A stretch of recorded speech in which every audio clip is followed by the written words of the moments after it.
You know, it's really, really exciting, you know, times for Zimbabwe, you know, the world is watching, we're going to get our country back. And I've been living overseas for like 2 decades in this cold and snow and all that crappy weather. So I'm just looking forward to going back home. I've been there for 20 years and I really haven't spoken the language in 20 years, so I've forgotten some things. I just need to reacquaint myself. I was really happy there's actually an app that can teach me my language, Shauna. You know, I just need to reacquaint myself. So I'm just going to use it just to learn a few words so I can remind myself. Murume. Murume, that's a man like the General Chivenga, yeah. Mukadzi. Mukadzi, that's a woman. Let's try other things.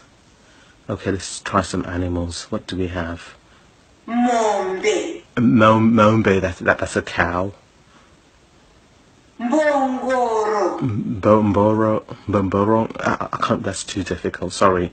Garwe. Garwe.